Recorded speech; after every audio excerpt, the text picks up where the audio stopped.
Tony, man. And today we're gonna be reacting to some fucking scary shit. I think you talk like that. You say Bruh. you need a cough drop. Yeah, okay, baby. Are you good? Yeah, I know it's this Batman shirt, man. Like, it turns into fucking Batman when I fucking put it on and shit. Well, anyways, we're gonna react to some scary animations from this guy named One Scene Entertainment. One Scene Entertainment. I've never seen this shit, but I have a pretty good idea that I probably shit my pants, so... Nah, I don't think so. Fuck it, let's go. You ready, bro? Hell yeah. Alright, this is for y'all, man.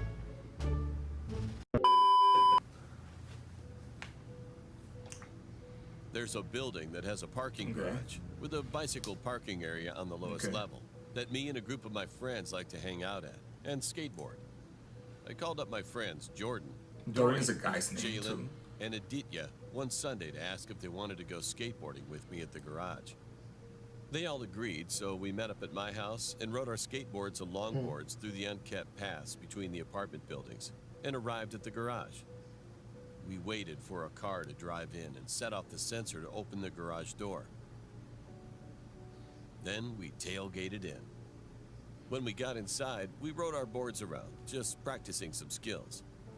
Eventually, we rode down to the lower level and sat in the bicycle parking area to have a break and drink some soda. All of a sudden, a car pulled up and parked in a spot that was visible from the bicycle parking area. The car sat in the spot with its engine running, and the driver still sitting inside. Oh shit. Oh man. It's a drug deal. I was thinking the same in thing. the middle of the road. Both drivers got out and met each other halfway. They were both tall and intimidating with their hoods up. One driver passed the other driver money, but then they suddenly began to argue. We all watched in awe as they flung their hands around dramatically and started to shout. We couldn't make out what they were saying since the loud echo distorted their voices. We all froze as the van driver pulled out a gun and shot the other driver in the throat. The driver collapsed, blood pooling around him. The van's driver yelled something, and then we saw two other guys get out of the van. One tossing the body into the back seat, and the other began wiping up the blood. Something was going on here, and I could tell we were in danger. Dorian whispered that we had to leave, now. We all began to quietly grab our skateboards and started hiding behind a wall. I spotted Jalen as he was making his way over and yelled to the driver. Shit. The van started up, and right then, Aditya screamed. We all threw down our skateboards and began pushing away as fast as possible. I could hear so many noises in my ears, like skateboards moving, voices shouting and screaming, and the roaring van behind us. Dorian was on an electric skateboard and was taking the lead as we wound around the ramps, rising to the next level. Jordan was next to me, and Aditya was close behind us on his scooter. Jalen, who had been the last to leave, was falling behind, and we could see the van speeding up behind him. I yelled for him to run to the side, and he popped his skateboard into his hands and took a sharp turn to the left, running up a fire escape. The van screeched around the corner as Dorian began approaching the garage door. And that's when I realized something. We had to wait for a car to trigger the sensor and open the door. I yelled at Dorian to take the staircase to the right, and he did. Jordan and I hopped off our skateboards and ushered Aditya into the staircase. We burst out into some dirty apartment floor, and I quickly called Jalen.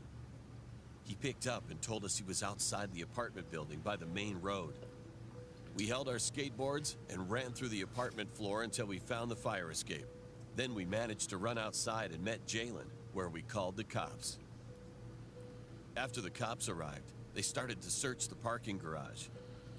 They couldn't find any traces, nor the cars there, so they decided to check the security footage.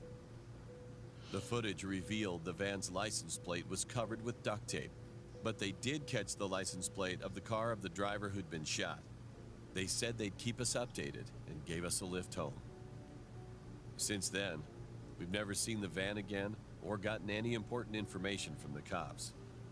My friends and I have to the much safer and public skate park nearby and never visited that garage again.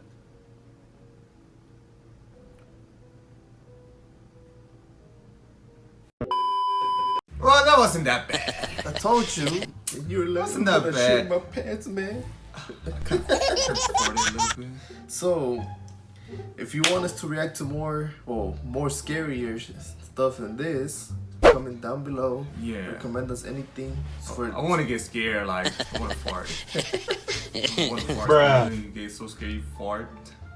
That shit. That type of scary shit. Yeah, but if you want to watch the video, we'll put the link down below. Yes. Click, Show support. yeah. Click on that like button. Click on the notification. I mean, not notification bell. The subscribe button first, then the notification bell to be notified of any video That we make. Yes. And like I said, guys, we're almost at 1,000 subscribers. So I know we can make it. If you like scary shit, subscribe. Now, I'm Ryu. And I'm Tony. See you next time. Peace. Peace.